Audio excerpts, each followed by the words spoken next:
Hello hello. शुरू करें। Chemistry के हम 4-5 टॉपिक लेकर आए हैं आपकी सेवा में। चलते हैं हम लोग केमिस्ट्री की दुनिया में, चलें। पहला ही टॉपिक है केमिकल बॉन्डिंग। क्योंकि एटॉमिक स्ट्रक्चर को अभी नहीं लाए हैं, अभी हम लोग जो टॉपिक कवर कर रहे हैं उस टॉपिक का नाम क्या है ना, the name of the topic is chemical reaction. Chemical bonding में जो टॉपिक हम लोग कवर कर रहे हैं उस टॉपिक का नाम क्या है, केमिकल रिएक्शन। क्या नाम है? आप ध्यान दीजिएगा, इधर इधर इधर। केमिकल रिएक्शन को पढ़ने से पहले कुछ चीजों को चला समझ लीजिए।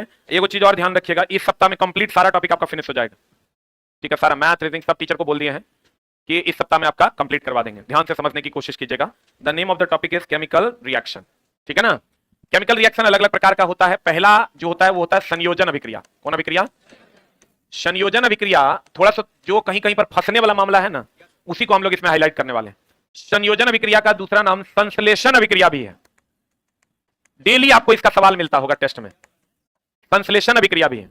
संयोजन अभिक्रिया का दूसरा नाम क्या है? संश्लेषण अभिक्रिया। और ये जो अभिक्रिया है, जब ए बी से जुड़ेगा तो क्या बना देगा? A B.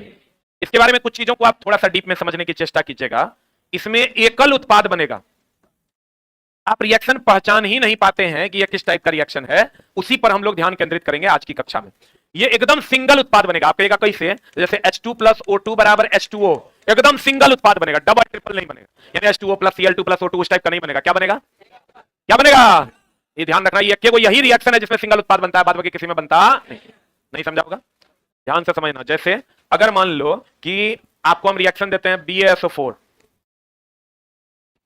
या रिएक्शन देते हैं Na2SO4 प्लस BaCl2, ये बना देता है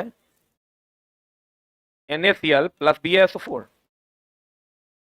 आप कहेगा ये दोनों तो जुट रहा है, तो संयोजन अभिक्रिया हो जाएगा। ध्यान दीजिएगा। बच्चे कहते हैं कि सर ए और बी जुट रहा है तो यही तो संयोजन है। नहीं, ए और बी का जुटना या ए बी सी डी का जुटना और एकल उत्पाद का देना संयोजन अभिक्रिया। अभी चला, तुमको तो मजाक लगता है, हाँ जुट गया संयोजन। एग्जाम हॉल में जब आप जाओगे ना तो 2-3 ऑप्शन के बीच में आप कंफ्यूज हो जाते हो मारने में। ऑप्शन देता है 1 2 1 एंड 2, 1 2 3, 2 एंड 3। वहां आपको खोजना एकदम आसान हो जाएगा अगर आप ध्यान दें। यही एक अभिक्रिया है जिसमें सिंगल उत्पाद बनता है। आप तो सोचने की जरूरत नहीं है। अगर कोई रिएक्शन दे और उसमें एक उत्पाद बने तो वो कौन अभिक्रिया है? संयोजन अभिक्रिया है या संश्लेषण अभिक्रिया? उम्मीद करते हैं बन गया होगा, समझ गए होंगे। नहीं समझे? ये बताओ, ये संयोजन अभिक्रिया है क्या? नहीं है तो हटा देते हैं। और जब कोई चीज संयोग करता है तो कुछ देता है, कुछ देता है, मतलब ये कौन अभिक्रिया है? अब अगर दोस्त मेरे आपको कहे कि बताइए संयोजन अभिक्रिया का डिफिनेशन क्या है, हम कहेंगे जब दो या दो से अधिक पदार्थ आपस में जुटकर एकल उत्पाद का निर्माण करता है, वो कौन अभिक्रिया है? संयोजन अभिक्रिया है। आप पहचानने में दिक्कत होगा क्योंकि यही एकमात्र रिएक्शन चला है जिसमें सिंगल प्रोडक्ट बनता है। बोले वह नहीं करेगा। और ये उसमें छेपी है कि सोसी है? जल्दी से लिख।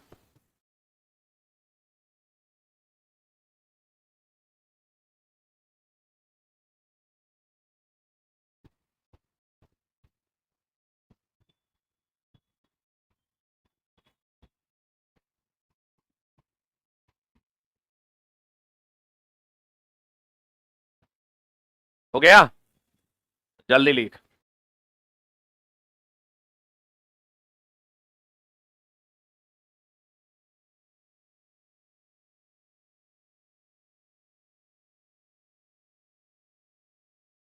संयोजन अभिक्रिया में कैसा उत्पाद बनेगा? एकल उत्पाद। तो पहचान लीजिएगा ना। और उसमें छेपी होगा कि सोसी होगा? छेपी हो। पढ़े?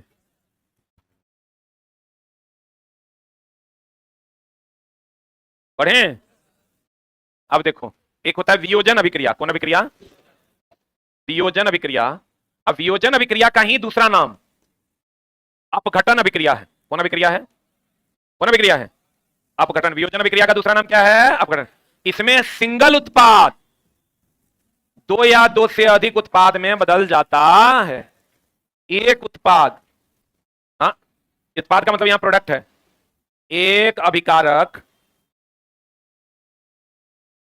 दो या दो से अधिक पदार्थ में टूट जाता। जल्दी। एक अभिकारक दो या दो से अधिक पदार्थ में टूट जाता है। एक अभिकारक, दो या अभिकारक कितना होगा इसमें? रिएक्टेंट एक होगा कि दो होगा?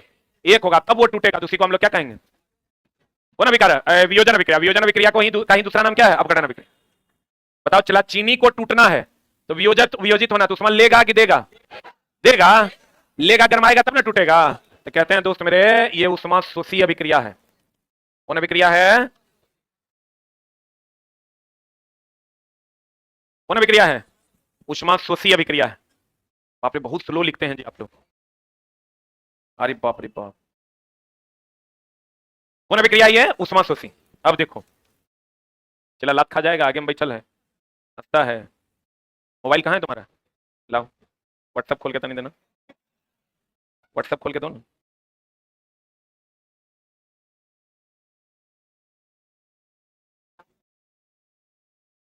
लाओ रे, अरे व्हाट्सएप खोल के दो ना, हम देख लेंगे। लाओ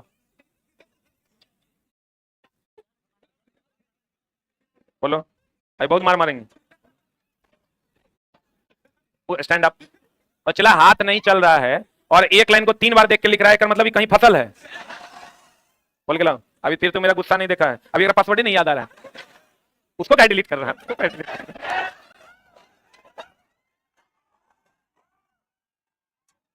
उसको कहे एकरा में पूरा तो हाथ चल रहा है, लिखने में अगर हाथे नहीं चल रहा है, एकरा में पूरा ऐसे। अरे बा, अरे बा, चटमल खोल के दिखाओ, अभी सबको दिखाएंगे, ऐसा नहीं है। अरे जब हम लोग का तो बाल नहीं है तो टोपी लगाते हैं, अगर बाल है तो यही टोपी। स्टाइल स्टाइल स्टाइल बाबू भाई, स्टाइल। चट्टा पढ़ने आया तो यही सब, ये वो लाइन ही लिख रहा है। चला बहुत मार मारेंगे अभी, तो चिन्ह मारेंगे, फुटबॉल बना देंगे। चुट्टा एकरा 3-5 बार देखा है, एकरा हाथे नहीं चल रहा है, चुरवा है सब। अरे चला हम लोग एक बार में देख के बता देंगे कि कुकर्म कर रहा है। बैठो, क्लास के बाद थोड़ा बतियाते हैं। चला वो कैसे लिख रहा है, देखो, एक क चट्टा चरवा। एक अभिकारक दो या दो से अधिक पदार्थों में टूट जाना क्या कहलाता है? ऊष्माशोषी अभिक्रिया। सही है। ऊष्माशोषी, ये जो है दोस्त मेरे, वियोजन का ही दूसरा नाम क्या है? अपघटन अभिक्रिया। वियोजन का दूसरा नाम क्या है? अपघटन। नेक्स्ट, अब देखना, इसका एग्जांपल है जो तुमको एकदम खूब पूछता है। एक तो CaCO3, ये टूट जाएगा CaO प्लस CO2 में। दूसरा लेड नाइट्रेट, PbNO3 सबसे ऊपर में था। माई बाप को रखो ना सबसे ऊपर में, अभी लतियाएंगे तेरा, रुकना। अकेले में कहे दिखाएगा, यहां सबके सामने देखेंगे। Lead nitrate PbO plus NO2 plus किसमें टूटेगा? O2 में। बोलो हाँ, जल्दी लिख। बताइए, अब कभी आगे नहीं बैठेगा, गारंटी है। कैसे पकड़ लेते हैं?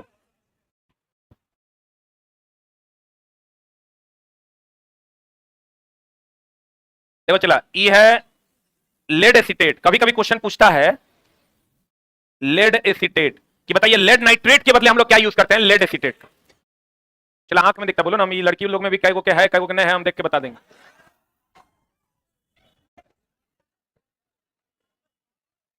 छोड़ो अब काहे करो परेशान, सब काम करो चला, लेकिन पढ़ाई एकदम ध्यान से करो। लेड नाइट्रेट के बदले हम लोग किसका यूज कर सकते हैं? लेड एसीटेट का। क्लियर है? आज हम चला सिर्फ उन पहलुओं पर ध्यान देंगे जो पहलू हमारा केमिकल रिएक्शंस में छूट रहा है। लेड नाइट्रेट के बदले किसका उपयोग करते हैं? Lead acetate. तीसरा रिएक्शन है जब अमोनियम नाइट्रेट NH4NO3, इसको जब आप गर्म करते हैं तो ये बन जाता है N2O प्लस क्या रे? H2O। अमोनियम नाइट्रेट को जब आप गर्म करते हैं तो ये बन जाता है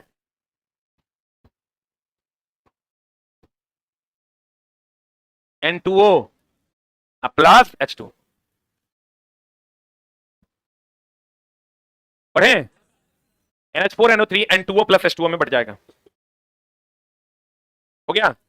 अब आ जाओ दोस्त मेरे, विस्थाप उष्मा छेपी उष्मा शोषी तो जानता होगा, जो उष्मा देगा उष्मा छेपी, और जो उष्मा लेगा। तो दोस्त मेरे, उष्मा छेपी थोड़ा सा पढ़ लो ना तो गड़बड़ा जाएगा। उष्मा छेपी हम हमेशा बच्चों को बताते हैं, उष्मा छेपी होता है जब अम्ल, क्षार, डिटर्जेंट, अम्ल, क्षार, डिटर्जेंट, सीमेंट, ये सब जब जल से अभिक्रिया करेगा ना, ये उष्मा छेपी अभिक्रिया होगा, उष्मा देगा। अम्ल, क्षार, डिटर्जेंट, सीमेंट, ये सब जब जल से अभिक्रिया करेगा तो क्या देगा? चूना, ये सब ऊष्मा क्षेपीय विक्रिया।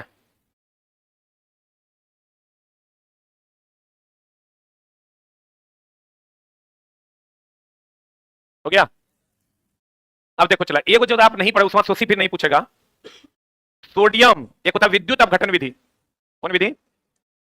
विद्युत अपघटन विधि द्वारा हम लोग सोडियम, सोडियम एक होता विद्युत अपघटन विधि। हो गया। अब देखो चला, एक जो आप नहीं पढ़े ऊष्मा शोषी फिर नहीं पूछेगा। सोडियम एक होता विद्युत अपघटन विधि। कौन विधि? विद्युत अपघटन विधि द्वारा हम लोग सोडियम, मैग्नीशियम, अल्युमिनियम जैसे धातु का निष्कर्षण करते हैं। जैसे धातु का क्या करते हैं? निष्कर्षण करते हैं। विद्युत अपघटन विधि द्वारा सोडियम, मैग्नीशियम, अल्युमिनियम जैसे धातु का निष्कर्षण करते हैं। फेन प्लवन विधि द्वारा सल्फाइड अयस्क का निष्कर्षण।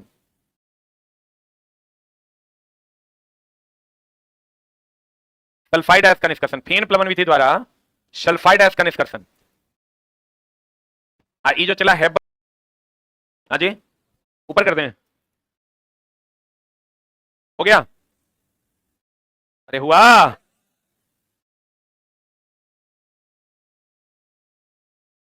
कितना तुम जल्दी लिखेगा तो मोबाइल तो बाबूजी के पास अब जाएगा।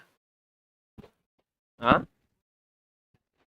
कोई दिक्कत कैसे रहेगा? तुम जैसे नालायकों से किसी को कोई दिक्कत हो सकता है? कुछ नहीं, सबके सामने खोल दो ना। क्या है, मेरा मोबाइल है, कोई देख लो, क्या फर्क पड़ता है? कुछ तो है। खाली कुछ नहीं करना है, बाबूजी को फोन कर कहना है कि आपका बेटा जो है ना बहुत बढ़िया बढ़िया काम कर रहा है। इस बार नोबेल इसी के नाम है। 5 नंबर में आते हैं दोस्त मेरे, विस्थापन अभिक्रिया। कौन अभिक्रिया? विस्थापन अभिक्रिया की अगर बात करोगे तो विस्थापन अभिक्रिया 2 प्रकार का। कौन कौन? एकल विस्थापन और कौन अभिक्रिया? द्विविस्थापन। द्विविस्थापन अभिक्रिया का ही दूसरा नाम कौन अभिक्रिया है? कौन अभिक्रिया है? अवक्षेपण अभिक्रिया। कौन अभिक्रिया है? अब देखो, एकल विस्थापन में ए बी से अभिक्रिया करेगा, ए बी सी से अभिक्रिया करेगा, ए सी प्लस बी दे देगा। और द्विविस्थापन अभिक्रिया में ए बी सी डी से अभिक्रिया करेगा, ए सी या प्लस क्या दे देगा? B D. जल्दी, ए सी प्लस क्या दे देगा? B D. दो विस्थापित होगा, यहां देखो, बी भी विस्थापित होगा, सी भी विस्थापित होगा।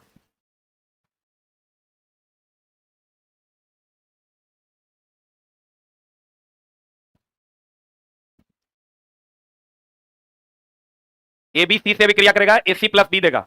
और ए बी सी डी से अभिक्रिया करेगा, ए सी प्लस क्या देगा? B D. देखो अभी लिख के तैयार है। हो गया? अरे छोटा, अरे हुआ। अब देखो, अगर हम, आपके पास शायद एक क्वेश्चन भी होगा, बेरियम क्लोराइड वाला एक क्वेश्चन है, दिए हैं कि नहीं? ये क्वेश्चन देख लीजिएगा, होगा सोडियम सल्फेट और बेरियम क्लोराइड वाला। Na2SO4 प्लस BaCl2, ये देता है BaSO4 प्लस NaCl, और ये सफेद अवक्षेप है। क्या है ये? सफेद अवक्षेप है।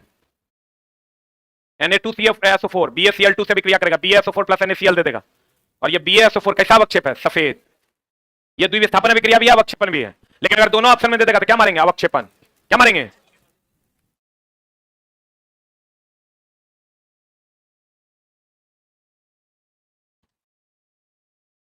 एक क्वेश्चन पूछता है विद्युत अपघटन से, दूसरे को क्वेश्चन पूछता है 6 नंबर में, अगर हम आते हैं विद्युत अपघटन। विद्युत अपघटन के द्वारा या अपघटन में प्रकाशीय अपघटन की अगर हम बात करें, प्रकाशीय अपघटन, प्रकाशीय अपघटन अपघटन का ही एक प्रकार है।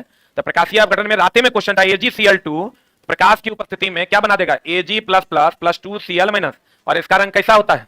स्लेटी रंग का होता है। कैसा रंग का होता है? स्लेटी। आएगा विद्युतीय अपघटन है जिसमें जल का होता है। विद्युतीय अपघटन की अगर हम बात करें, विद्युतीय अपघटन, विद्युतीय अपघटन होता है जब H2O इस पर विद्युत धारा प्रवाहित की जाती है तो ये बन जाता है H plus plus OH minus. इसको हम लोग कहते हैं विद्युतीय अपघटन।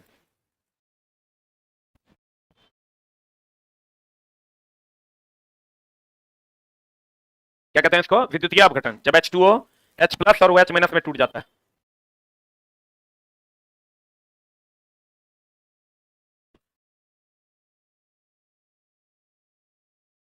हाँ, तो यहां पर 2Cl माइनस नहीं है रे। हो गया? जब विद्युतीय अपघटन में H2O किस में टूट जाएगा? H plus plus OH minus में। अगला 7 नंबर चलते हैं, उदासीनीकरण अभिक्रिया जानते हैं, ये तो सबको पता होगा। उदासीनीकरण अभिक्रिया अम्ल, इसी को निष्प्रभावीकरण अभिक्रिया कहते हैं। अम्ल क्षार आपस में अभिक्रिया करेगा और लवण प्लस क्या बना देगा, जल। लवण प्लस क्या बना देगा, जल। अम्ल क्षार आपस में अभिक्रिया करेगा और लवण और जल। एक मिनट, इसको पहचानने का कैसे पहचानिएगा आप, ध्यान दीजिएगा। यहां अधिकतर जल, अगर एक प्रोडक्ट के बाद दूसरा प्रोडक्ट जल हो तो 99% चांस है वो अभिक्रिया कैसा अभिक्रिया होगा, उदासीनीकरण, जल्दी। अगर एक प्रोडक्ट के बाद दूसरा प्रोडक्ट जल हो तो वह अभिक्रिया उदासीनीकरण अभिक्रिया है।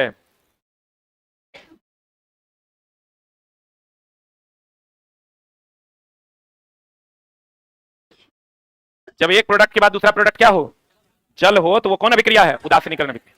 सही है, तो पहचान लीजिएगा। सिंगल प्रोडक्ट होगा तो कौन अभिक्रिया, संयोजन अभिक्रिया। और रिएक्टेंट में अगर सिंगल प्रोडक्ट होगा तो वियोजन अभिक्रिया। और अगर प्रोडक्ट में एक प्रोडक्ट के बाद जल हो तो वो अभिक्रिया कौन अभिक्रिया, उदासीनीकरण अभिक्रिया। कौन अभिक्रिया, उदासीनीकरण अभिक्रिया का उदाहरण है। और देखो 8वां है क्लोर क्षार अभिक्रिया। क्लोर क्षार अभिक्रिया क्या है, जब NaCl H2O से अभिक्रिया करता है, ये बना देता है NaOH plus Cl2 plus H2O। इसको कहते हैं दोस्त मेरे क्लोर क्षार अभिक्रिया, क्योंकि यहां क्लोरीन है, यहां OH है तो क्षार है। इसको कौन अभिक्रिया कहते हैं, क्लोर क्षार अभिक्रिया।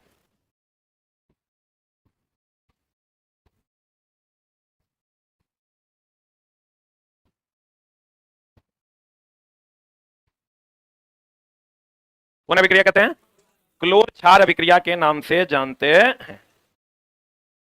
कौन अभिक्रिया कहते हैं, क्लोर क्षार अभिक्रिया। क्यों कहते हैं, क्लोरीन है और ये क्या दे रहा है, क्षार, इसी को हम लोग क्या कहते हैं, क्लोर क्षार अभिक्रिया। क्लियर है, अरे बोलो। अब देखो चला, संपर्क विधि से क्या बनता है, संपर्क विधि से बनता है H2SO4। अब फेन उत्प्लवन विधि से अभी तुरंत बताया कौन, सल्फाइड एस। हेबर विधि से क्या बनता है, अमोनिया। हेबर विधि से क्या बनता है, अमोनिया। सिंगल प्रोडक्ट बनेगा तो कौन अभिक्रिया, संयोजन। एक रिएक्टेंट टूटेगा, सिंगल रिएक्टेंट टूटेगा, वियोजन। एक प्रोडक्ट के अलावे जल होगा, कौन अभिक्रिया, उदासीनीकरण। एक गुण और जान लो अवक्षेपण का।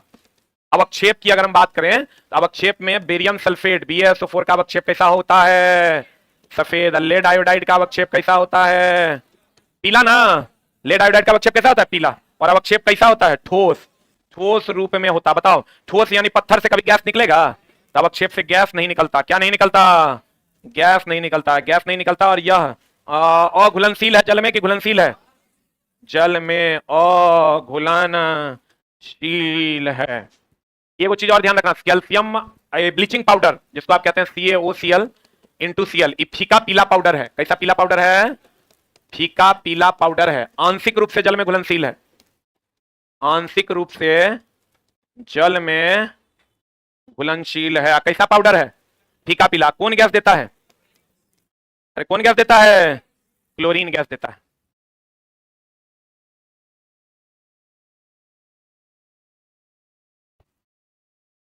अच्छा तुझको पुकारे मेरे गीत रे मेरे गाना।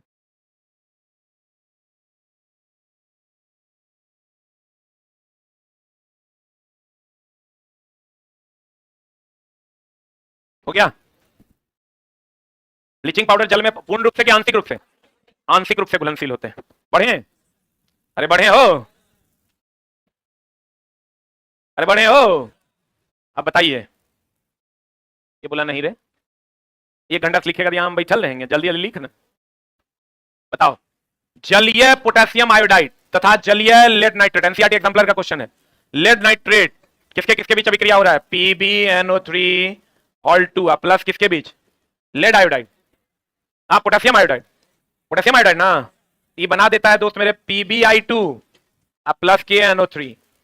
PbI2 कैसा रंग होता है, पीला अवक्षेप देता है। और हम बोले हैं लेड नाइट्रेट के बदले क्या यूज कर सकते हैं, क्या यूज कर सकते हैं, लेड एसीटेट। अब बताओ क्या होगा, लेड नाइट्रेट के मध्य विस्थापन अभिक्रिया में लेड आयोडाइड का पीला अवक्षेप बनता है। क्वेश्चन एक हो रहा है कि लेड नाइट्रेट और पोटेशियम आयोडाइड के बीच जब अभिक्रिया होता है, पोटेशियम आयोडाइड के बीच जब अभिक्रिया होता है, KI के बीच जब अभिक्रिया होता है तो लेड आयोडाइड का पीला अवक्षेप बनता है। इस प्रक्रिया को करते समय यदि लेड नाइट्रेट उपलब्ध ना हो तो निम्नलिखित में से लेड नाइट्रेट के स्थान पर किसका प्रयुक्त किया जा सकता है, बताएं। अभी लेड नाइट्रेट के समान ही कौन है, लेड एसीटेट। अगर आप क्लास के पहले सेकंड से जुड़े होंगे तो सही है। What is answer, B for ball, NCERT में चलाई दिया हुआ है। तापीय अपघटन भी बताएं, बताओ। NH4NO3 इसको जब answer P for ball, NCERT में चलाई दिया हुआ है। तापीय अपघटन ये भी बताएं, बताओ NH4NO3, इसको जब तापीय अपघटन करवाओगे तो क्या आ जाएगा? N2O plus H2। What is answer? बताएं ना अभी, ए की बी किसी। देखो तापीय अपघटन अपघटन कर रहा है, सिंगल प्रोडक्ट है कि मल्टीपल, सिंगल रिएक्टेंट है कि मल्टीपल रिएक्टेंट है? Single reactant. Answer HNO3। इतना से हम बोले एक प्रोडक्ट के साथ अगर जल हो, कौन अभिक्रिया? अपघटन होगा नहीं क्योंकि यहां सिंगल प्रोडक्ट होना चाहिए था। बोलो। संयोजन होगा नहीं क्योंकि इस साइड सिंगल प्रोडक्ट होना चाहिए था। बताओ तो अपघटन में रिएक्टेंट में सिंगल प्रोडक्ट, अब संयोजन प्रोडक्ट में सिंगल प्रोडक्ट। पता नहीं बुझा रहा है कि नहीं? अगर अपघटन होगा तो इस साइड में सिंगल प्रोडक्ट टूटेगा, और संयोजन होगा तो जुट के सिंगल प्रोडक्ट बनेगा। तो यहां तो संयोजन मेन समस्या क्या है, चला इसको बच्चा पढ़ तो लेता है, इक्वेशन का एक पहचान ही नहीं पाता, कंफ्यूज कर जाता है, क्योंकि उसको KNO3 के बारे में पता नहीं है कि लवण है। हम तुमको ये तो पता है, तुमको OH क्षार है, HNO3 अम्ल है, लेकिन हमेशा अम्ल और क्षार जुट के यही थोड़े देता है, अलग अलग अभिक्रियाएं हैं। आप खाली ये देखिएगा एक प्रोडक्ट के बाद अगर जल है तो वो कौन अभिक्रिया है? उदासीनीकरण। रेडॉक्स तो अम्लीय, ऑक्सीकरण अपकरण दोनों अभिक्रिया। अगला टॉपिक यही पढ़ना है हम लोगों को, बता देंगे वहां। कौन सी धातु विद्युत अपघटन द्वारा प्राप्त की जा सकती है? सोडियम, मैग्नीशियम और एल्युमिनियम। सही है, लिखा भी दिए हैं। Sodium sulphate Na2SO4 barium chloride के साथ अभिक्रिया करता है तो क्या बना देगा? अरे क्या बना देगा? PaSO4 plus NaCl।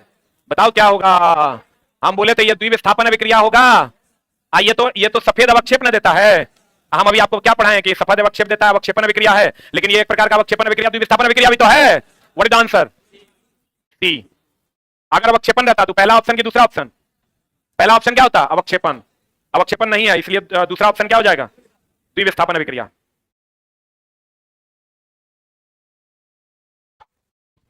यहां बता, अवक्षेपन होगा कि द्विविस्थापन होगा? अवक्षेपन ऑप्शन में नहीं है, लेकिन अगर रहता तो क्या मारते हैं? अवक्षेपन। That is the radioactivity. कौन एक्टिविटी चला? इसमें कुछ कुछ इंपॉर्टेंट क्वेश्चन हैं, ध्यान दीजिएगा। रेडियम किस खनिज का है? Pinch blade. यूरेनियम भी किसका है? लिख लो। जो इंपॉर्टेंट तुमको परेशान करेगा वही हम लिखे हैं। हेमेटाइट तो सबको पता है। यूरेनियम कौन एक्टिविटी चला? अवक्षेपन ऑप्शन में नहीं है, लेकिन अगर रहता तो क्या मारते हैं? अवक्षेपन। रेडियम किस खनिज का है? Pinch blade. यूरेनियम भी किसका है? लिख लो। जो इंपॉर्टेंट तुमको परेशान करेगा वही हम लिखे हैं। हेमेटाइट तो सबको पता है, चूना पत्थर, कैल्शियम CaCO3, इसके बाद जरूरत नहीं है। रेडियम किस खनिज के प्रयोग से प्राप्त होता है? Pinch blade. एक चीज और ध्यान रखना, थोरियम से क्या प्राप्त होता है? अरे थोरियम से क्या प्राप्त होता है? मोनोजाइट। थोरियम से क्या प्राप्त होता है? मोनोजाइट। बताओ मैग्नेट किसका बना होता है? कितना बार बोले हैं? मैग्नेट लोहे का अयस्क मैग्नेटाइट से बना होता है, that is Fe3O4।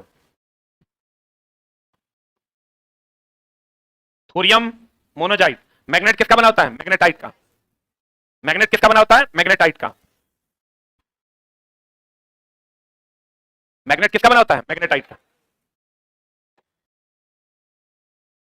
Carbon dating, निम्न के निर्धारण, जीवाश्म। बोलो। अच्छा बताओ, जीवाश्म होता है ये पुराना है, तो गैर नवीन है कि नवीन है? हाँ, गैर नवीन है। गैर नवीन मतलब परंपरागत है। अरे बोलो। ऑक्सीजन पर्याप्त रहेगा तो क्या देगा? कार्बन डाइऑक्साइड की कार्बन मोनोऑक्साइड।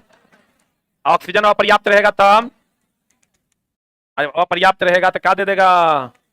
Carbon monoxide. बताओ पेट्रोलियम जो है इसको चट्टान का तेल कहते हैं, कोयला को जीवाश्म ईंधन कहेंगे? कोयला को क्या कहेंगे? जीवाश्म ईंधन। जीवाश्म ईंधन की उम्र क्या पता किससे लगाते हैं? कार्बन 12 की कार्बन 14? आज बताओ कार्बन 12 से क्या करते हैं? कैंसर का तो कोबाल्ट से करते हैं। ये बताएगा कार्बन 12 का यूज। कार्बन 12 का उपयोग किसी पदार्थ के द्रव्यमान को निकालने के लिए करते हैं। लिख लो, किसी पदार्थ का द्रव्यमान निकालने के लिए करते हैं। किसी पदार्थ का द्रव्यमान निकालने के लिए करते हैं। कार्बन 14 का उपयोग कहां करते हैं? जीवाश्म की उम्र का पता लगाने के लिए। और जीवाश्म जो है गैर परंपरागत है, परंपरागत है, समाप्त हो जाएगा कि नहीं होगा? अरे होगा कि नहीं होगा? ये दोस्त मेरा समाप्त हो जाएगा।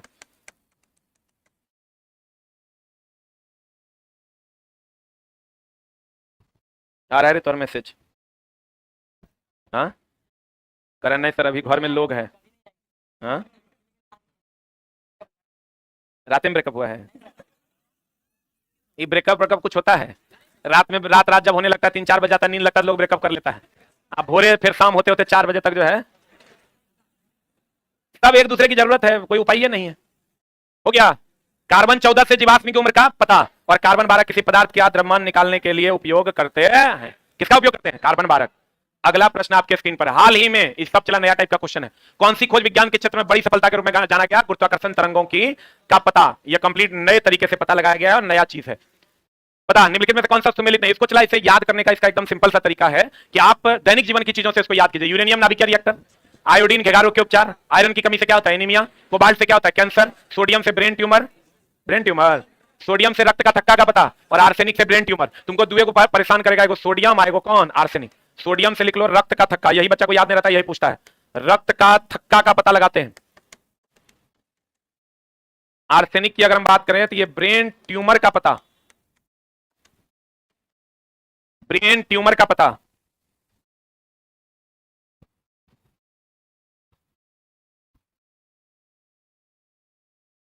ब्रेन ट्यूमर का पता कौन कौन रे? आर्सेनिक। किसका पता लगाता है? ब्रेन ट्यूमर का पता कौन लगाता है? आर्सेनिक। देखो यूरेनियम ऐसे भी नाभिकीय रिएक्टर में कभी कभी कहेगा तुमको नाभिकीय रिएक्टर का ईंधन के रूप में किसका उपयोग करता है? यूरेनियम 235। यूरेनियम में भी यूरेनियम 235। और कभी कभी क्वेश्चन कर देगा नाभिकीय रिएक्टर के कोर में हम लोग किसका उपयोग करते हैं? ईंधन को ही कोर कहते हैं। ईंधन को ही क्या कहते हैं? कोर। लिख लो, नाभिकीय रिएक्टर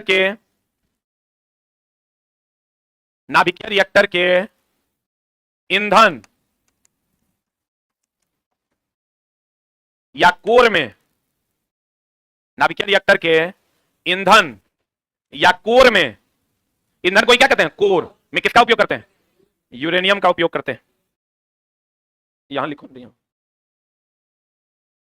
रिएक्टर या कोर में किसका उपयोग करते हैं? यूरेनियम का उपयोग करते हैं। किसका उपयोग करते हैं? अच्छा आपको कह दे, बताओ परमाणु बम में हम लोग किसका उपयोग करते हैं? पहला यूरेनियम 235 का, इससे बढ़िया है यूरेनियम 238 का। बताइए किसका उपयोग करेंगे? ऑनलाइन वालों बताओ, ए नंबर की बी नंबर? कितने लोग बी के फेवर में है? Raise your hand. और ए के फेवर में? A is the right answer. क्यों? ये 238 इसलिए मर रहा है। 235 क्योंकि इसको समृद्ध यूरेनियम कहते हैं, क्योंकि इस पे धीरे से भी न्यूट्रॉन का अटैक कीजिएगा, ये बेरियम और क्रिप्टन में क्या होगा? टूट जाएगा। इसको समृद्ध यूरेनियम कहते हैं। लिख लो, समृद्ध यूरेनियम। समृद्ध यूरेनियम किसको कहते हैं? जिसपे न्यूट्रॉन से धीरे से भी अटैक करेंगे तो वो किसमें टूट जाएगा? बेरियम और क्रिप्टन में। लिखा? किसमें टूट जाएगा? बेरियम और क्रिप्टन में। कौन? समृद्ध यूरेनियम। एक चीज और ध्यान रखना चला इसी चैप्टर में, हम बार बार बताते हैं जितना बम है वो सब अनियंत्रित है कि नियंत्रित है? जितना बम है अनियंत्रित है। और ये हाइड्रोजन बम की अगर बात करोगे तो नियंत्रित कि अनियंत्रित? अनियंत्रित कौन अभिक्रिया? संलयन की विखंडन। और अगर वही परमाणु बम अणु बम क्या है? परमाणु बम कह दे, अणु बम कह दे, नाभिकीय बम कह दे, नाभिकीय बम कह दे, इस सब अनियंत्रित विखंडन के नियंत्रित अनियंत्रित विखंडन। हम वैसे सभी चीजों को चला इस आगे की चीजों में बताएंगे 3 क्लास और में, जिसमें आपका जो आपको दिक्कत करेगा, जहां जहां आपको परेशानी है, वो सारी चीजों को हम आगे की कक्षाओं में बताएंगे। जितना बम है सब अनियंत्रित की नियंत्रित? आप बताओ तो। सूर्य में संलयन की विखंडन, ये सब तो पता है ना? नाभिकीय रिएक्टर में विखंडन। क्लियर है? कल हम लोग पढ़ेंगे सबसे important topic oxidation and reduction, लेकिन कोशिश कीजिएगा पहले सेकंड से जुड़ने का, नहीं तो फिर जुड़ के कोई फायदा नहीं होगा। अगर आप बीच में जुड़िएगा तो 9:05 में क्लास लाइव हो जाता है। कहते हैं सफलता इतनी खामोशी से करो, सफलता मेहनत जाता है। ऑक्सीडेशन एंड रिडक्शन, लेकिन कोशिश कीजिएगा पहले सेकंड से जुड़ने का, नहीं तो फिर जुड़ के कोई फायदा नहीं होगा। अगर आप बीच में जुड़िएगा तो 9:05 में क्लास लाइव हो जाता है। कहते हैं सफलता इतनी खामोशी से करो, सफलता मेहनत इतनी खामोशी से करो कि सफलता क्या करे? शोर मचा दे। इसलिए दोस्तों ने खूब मन लगा के पढ़िए। Thank you very much.